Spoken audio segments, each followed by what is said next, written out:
Hello everyone, welcome to English classes by Anita. Students, today I am going to explain a poem "Tis the Wind" from class 6 James English Reader Silver Jubilee edition by Ratna Sagar. Students, I will read this poem stanza wise and explain in Hindi. So be with me and get ready for understanding. This poem is composed by Edgar Allan Poe और जो ये Edgar Allan Poe हैं वो उनकी जो pome है the Ravan उससे इस पोम को लिया गया है। और जो एडगर एलन है वो हमेशा मिस्टीरियस और हॉरर कवि या स्टोरीज़ को लिखने के लिए जाने जाते हैं। तो चलिए इस पोम में वो क्या लिखते हैं और वो क्या एक्सप्रेस करना चाहते हैं। तो let's start. Once upon a midnight dreary, while I pondered weak and weary over many a quaint and curious volume of forgotten lore, while I nodded nearly napping, suddenly there came a tapping, as of someone gently rapping at my chamber door. "'Tis some visitor," I muttered, tapping at my chamber door. "Only this and nothing more."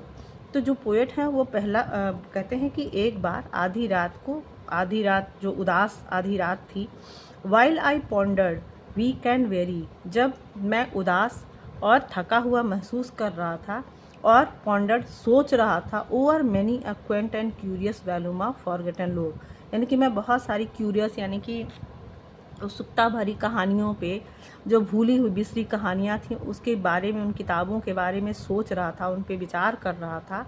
और जो रात थी वो बहुत उदास थी और मैं बहुत कमज़ोर और थका हुआ महसूस कर रहा था। वाइल आई नोडेड, और मैं अभी सर अपना झपकी ले रहा था, हिला ही रहा था। नियरली नैपिंग, यानी कि झपकी लेने ही वाला था। Suddenly there came a tapping, तभी अचानक से एक खटखट की आवाज़ आई। As of some gently rapping at my chamber door, ऐसे जैसा कि मानो किसी ने एक बहुत ही हल्के से मेरे कमरे के दरवाजे पे खटखट की आवाज़ की है, यानी कि किसी ने मेरा दरवाज़ा खटखटाया है। टिस सम विजिटर आई मटर्ड, मैं थोड़ी धीरे से बुदबुदाया कि शायद कोई विजिटर है, यानी कि कोई मिलने वाला है। Tapping eight my chamber door, जो कि मेरे दरवाजे को खटखटा रहा है। Only this and nothing more, सिर्फ यही था और कुछ भी नहीं था। तो जो पहला स्टेंजा है उसमें पोएट कहता है कि एक उदास आधी रात को जब मैं कमज़ोर और थका हुआ महसूस कर रहा था और मैं भूली बिसरी कहानियों के बारे में उस पर सोच रहा था, विचार कर रहा था तब, और मैं अभी झपकी लेने ही वाला था, अचानक से मेरे दरवाजे पे एक खटखट की आवाज़ आई और मानो मुझे ऐसा लगा कि किसी ने मेरे कमरे के दरवाजे पे हल्के से खटखट, यानी कि हमारे दरवाजे को खटखटाया है। और मैं धीरे से बड़बड़ाया कि शायद कोई विजिटर है जिसने मेरे दरवाजे को खटखट किया है, और बस यही और कुछ भी नहीं था। Distinctly I remember it was in the bleak December and each separate dying ember wrought its ghost upon the floor. Eagerly I wished the morrow, vainly I had sought to borrow from my books circus of sorrow for the last Lenore. For the rare and radiant maiden, whom the angels name Lenore, nameless here for evermore. यहाँ पे कहते आज distinctly, मतलब मुझे याद है कि I remember it was the bleak December, मतलब ये दिसंबर की उदास रात थी, यानी कि उदास रात यहाँ कहने का मतलब है कि ठंडी रात थी। दिसंबर का जो महीना होता है बहुत ठंड वाला होता है और बहुत सुनसान वाला, मतलब ठंड के मौसम में सारी चीज़ें एकदम शांत हो जाती हैं और ऐसा लगता है कि एकदम निर्जन हो गया है, एकदम उदास हो गया है। तो ये ग्लूमी था, यानी कि जो दिसंबर की रात थी वो ग्लूमी थी, उदास थी। And each separate dying ember wrought it घोस अपॉन द फ्लोर, और मेरे कमरे में जो आग जल रही थी उसका एक एक जो आग का टुकड़ा जो बुझ रहा था, यानी कि जब वो बुझने की, यानी कि मर रहा था, जब वो आग बुझ रही थी तो उसमें से एक जो शैडो, यानी कि परछाई जो बन रही थी वो फर्श पे अपना एक आत्मा का एक आकार बना रहा था, मतलब वो मरता हुआ एक ऐसा अपना आकार बना रहा था फर्श पे। एगरली आई विश द मारो, और उत्सुकता से मैं नेक्स्ट डे का, यानी कि आने वाले दिन का, टुमोरो का, आने वाले कल का मैं बहुत बेसब्री से इंतज़ार कर रहा था। Vainly I had sought to borrow, और व्यर्थ रूप से मैंने उधार लेने की कोशिश की थी किताबों से अपने दुख को ख़त्म करने का। सर्कस मतलब होता है एंड, मतलब कि मैं अपने दुखों को ख़त्म करने के लिए जो उम्मीद उधार लेने की कोशिश कर रहा था, सॉरो फॉर द लॉस लेनोर, यानी कि मैं अपनी पत्नी लेनोर के दुख से जो दुखी था उसको व्यर्थ रूप से ख़त्म करने का, मतलब उस उदासी को ख़त्म करने की कोशिश कर रहा था, किताबों से उधार लेने की कोशिश कर रहा था। For the rare and radiant maiden, जो कि दुर्लभ और आकर्षक व्यक्तित्व वाली औरत थी, whom द एंजल्स नेम लेनोर, जिसको कि फरिश्तों ने लेनोर का नाम दिया था। यानी कि जो लेनोर थी वो बहुत ही दुर्लभ और आकर्षक व्यक्तित्व की औरत थी और लेडी थी, जिसको कि फरिश्तों ने लेनोर का नाम दिया था। नेमलेस, जो कि अब नाम रहित है, हियर फॉर एवरमोर, हमेशा के लिए उनका नाम मिट चुका है।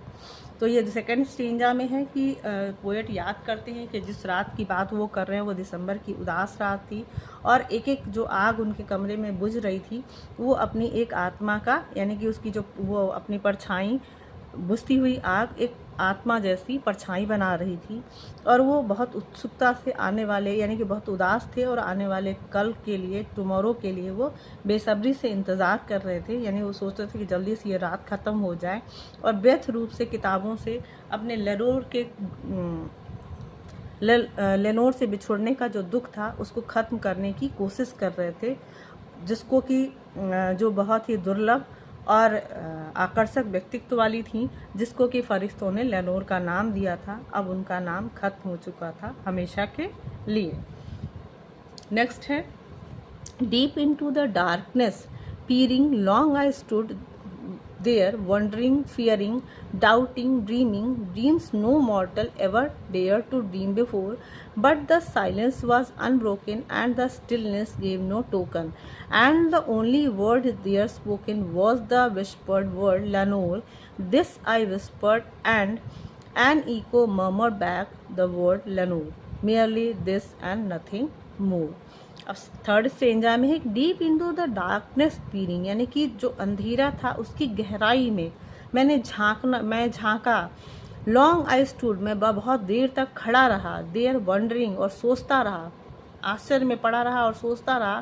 फियरिंग, डरता रहा। डाउटिंग, संदेह करता रहा। ड्रीमिंग ड्रीम्स, मतलब कि ऐसे में सपने देख रहा था जिसमें कि कोई भी व्यक्ति, नो मोर्टल, यानी कि कोई भी आदमी, कोई भी इंसान, ever dream dare to dream before, मतलब कि ऐसा मैं सपने देख रहा था जिसको कि कोई भी ऐसा व्यक्ति सपने देखने के लिए भी हिम्मत ना कर सके। But the silence was unbroken, लेकिन जो शांति थी, चुप्पी थी, वो अनब्रोकन थी, मतलब कि उस जो शांति थी उस रात की वो ख़त्म नहीं हो रही थी। And the stillness gave no token, और जो शांति था, जो एकदम वहाँ पे स्टिलनेस था, वो कोई भी मुझे मतलब क्लू नहीं दे रहा था, कोई सुराग नहीं दे रहा था कि वहाँ पे क्या हो रहा है। And the only word there spoken was the whispered word Lenore, और वहाँ पे सिर्फ और सिर्फ मुझे एक शब्द सुनाई दिया, लेनोर, जिसको कि मैंने खुद विस्पर किया था, फुसफुसाया था। That this I whispered and an echo murmured back the word Lenore, और दिस आई विस्पर्ड, यानी कि जो मैं लेनोर का नाम मैंने विस्पर किया था, फुसफुसाया था, और echo murmured back the word, और वही वापस, मतलब इतनी शांति थी, इतना शांत था, इतना स्टिल था पूरा एटमॉस्फेयर कि मेरी ही आवाज़ इको करते हुए लेनोर जो शब्द मैंने बोला था वो वापस मेरे पास इको हो गई। Merely this and nothing more, मतलब सिर्फ यही था और कुछ भी नहीं था। यानी कि जो लास्ट थर्ड स्टेंजा है उसमें बताते हैं कि जो डार्कनेस था वो बहुत ही गहरा था, और मैं वहाँ खड़े होकर मैं सोच रहा था, डर रहा था, संदेह कर रहा था, और सपने देख रहा था, ऐसे सपने देख रहा था जिसको कि कोई भी जीवित व्यक्ति ना देख सके, मतलब उतनी हिम्मत ना कर सके। लेकिन जो शांति थी वो अनब्रोकन थी, यानी कि जो शांति थी वो ख़त्म नहीं हो रही थी, जो एकदम स्टिलनेस था, मतलब कोई भी चीज़ मूव नहीं कर रही थी। गेव नो टोकन, मतलब मुझे कोई भी ऐसा जो वहाँ की शांति थी, कोई चुप्पी थी, वो मुझे कोई भी इशारा, कोई भी क्लू नहीं दे रहा था कि वो टैपिंग या मुझे आवाज़ कहाँ से सुनाई दे रही। मतलब पूरा जो माहौल था, पूरा एटमॉस्फियर था, पूरी रात चारों तरफ का वातावरण शांत था, स्टिल था।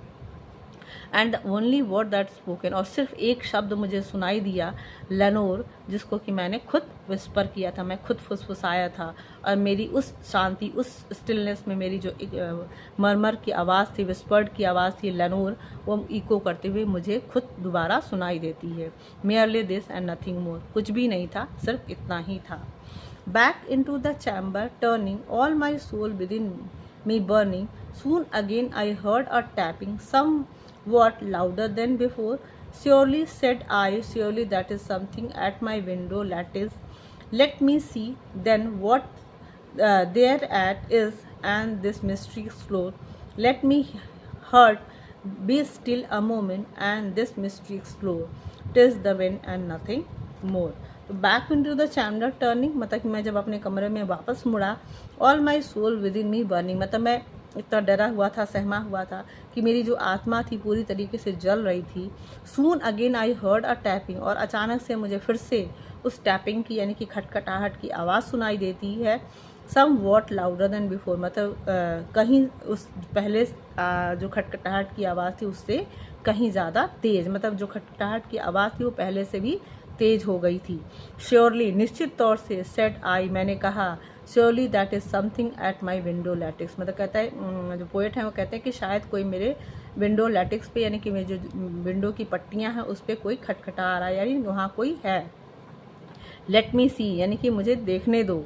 देन, तब, वॉट देयर इट, मतलब वहाँ पे क्या है. एंड दिस मिस्ट्री एक्सप्लोर, तभी ये जो मिस्ट्री है, रहस्य है, इसका राज खोला जा सकता है. मतलब मुझे देखने दो कि वहाँ मेरे विंडो की खिड़की पे क्या है, जाली पे क्या है, वहाँ पे क्या हो रहा है, और तभी ये मिस्ट्री यानी कि मैं उस रहस्य को खोलने का काम कर सकता था. Let my hurt be still a moment, और वो कहते हैं कि मैंने अपने दिल से कहा कि थोड़ी देर शांत हो जाओ. मोमेंट, थोड़ी देर के लिए, एक क्षण के लिए शांत हो जाओ. एंड दिस मिस्ट्री एक्सप्लोर, तभी ये जो रहस्य है वो एक्सप्लोर हो सकता है, यानी कि तभी इसका पता चल सकता है. टिज the wind and nothing more, और तब मुझे पता चलता है कि सिर्फ ये हवा थी और कुछ भी नहीं थी. यानी कि जो हवा चल रही थी जाड़े की रात की, दिसंबर की रात की, उस हवा से मेरी खिड़की पे टैपिंग की आवाज़ हो रही थी, और उस आवाज़ से मुझे खटखट की आवाज़ सुनाई दे रही थी. तो यहाँ पे जो लास्ट स्टेंजा है वो पोएट कहते हैं कि मैं अपने चैम्बर में मैं अपनी तरफ मुड़ा, और मैं सोच में, मेरे डर में, मेरे फियर से, मैं एक डाउट से, संदेह से मेरा जो दिल था वो जल रहा था.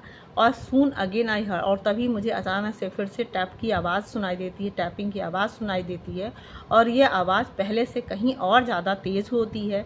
और निश्चित तौर से मैंने कहा इस मतलब निश्चित तौर से एट माई, कोई ना कोई मेरे विंडो लैटिक्स पे यानी कि मेरी विंडो की जाली पे है.